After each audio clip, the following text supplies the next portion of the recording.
की हार्दिक शुभकामनाएं। आइए सावन सोमवार के दिन सुनते हैं भगवान शिव की एक बहुत ही सुंदर कथा। कर्नाटक में एक योगी अपनी बूढ़ी माँ के साथ रहा करते थे। उनकी माँ काशी जाना चाहती थी, जिससे वो काशी विश्वनाथ जाकर भगवान शिव की गोद में अपने प्राण त्याग सके। इसके अलावा उन्होंने अपने जीवन में अपने बेटे से कभी कुछ नहीं मांगा था। उन्होंने कहा, मुझे काशी ले चलो, मैं बूढ़ी हो रही हूँ, मैं वहीं जाकर मरना चाहती हूँ। उन योगी ने अपनी बूढ़ी माँ की इच्छा पूरी करने का सोचा और वो उन्हें लेकर दक्षिण कर्नाटक के जंगलों से होते हुए काशी के लिए एक लंबी यात्रा शुरू करते हैं। उनकी माँ बूढ़ी थी। बूढ़ी होने की वजह से रास्ते में उनकी माँ का स्वास्थ्य बिगड़ने लगा। फिर उन्होंने अपनी माँ को अपने कंधों पर उठा लिया। माँ को कंधे पर ले जाना उनके लिए भी मुश्किल हो रहा था।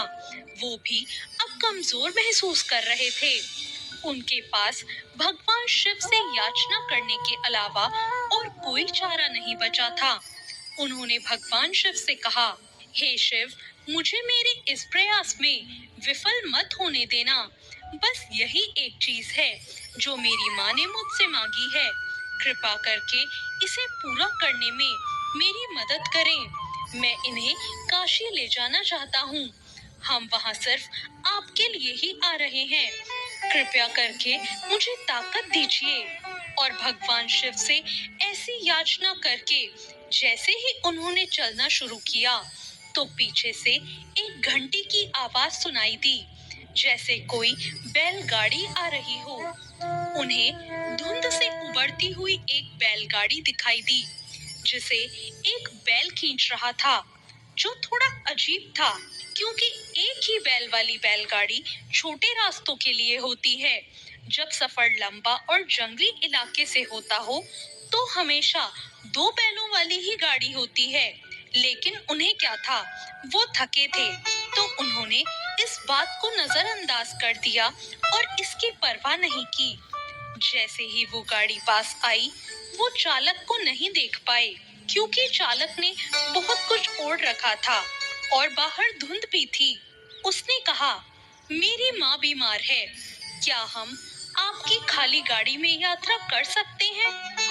अंदर बैठे हुए व्यक्ति ने सिर हिला के कहा, हाँ।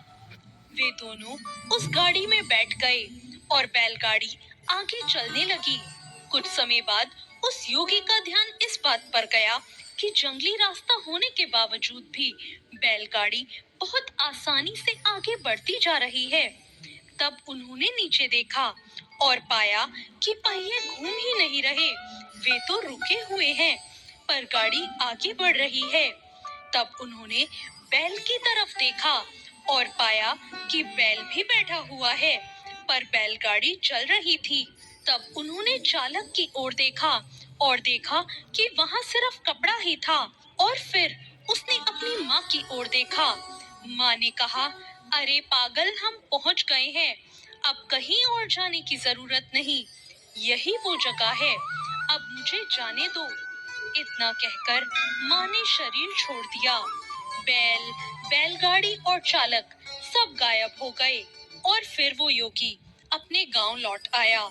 लोगों ने सोचा, इतनी जल्दी लौट के आया है, ये अवश्य ही अपनी माँ को कहीं छोड़ आया होगा, ये उसे काशी ले ही नहीं गया। लोगों ने उससे पूछा, तुम अपनी माँ को कहाँ छोड़ आए? उसने उत्तर दिया, हमें वहाँ जाना ही नहीं पड़ा, भगवान शिव खुद आए थे हमारे लिए। लोगों ने कहा, क्या बकवास करते हो, ऐसा भी कभी होता है? योगी ने कहा, मुझे फर्क नहीं पड़ता कि आप लोग क्या सोचते हैं, वो आए थे हमारे लिए और यही सच है। मेरा जीवन ज्योतिर्मय हो गया है और मैं अपने अंतर में जाना चाहता हूँ। अगर आप मेरी बात नहीं मानते तो आप ही जाने। लोगों ने कहा, ठीक है, लेकिन हमें कुछ ऐसा दिखाओ कि हम माने कि तुमने भगवान शिव को देखा है और वो सच में तुम्हारे लिए आए थे। योगी ने कहा, मैं नहीं जानता, मैंने उन्हें नहीं देखा, मुझे सिर्फ एक कपड़ा दिखाई दिया। वहां कोई चेहरा नहीं था, वहां कुछ नहीं था, वो खाली था। फिर अचानक लोगों ने देखा कि वो योगी भी वहां नहीं थे। अब सिर्फ वहां उनके कपड़े ही दिखाई पड़ रहे थे। और फिर वो दक्षिण भारत के एक महान संत बने। और फिर जहां भी वो जाते, लोग उन्हें बिना चेहरे वाले योगी के नाम से जानने लगे। तो ये थी भगवान शिव की एक बहुत ही सुंदर कथा। आपको ये कथा कैसी लगी? कमेंट करके जरूर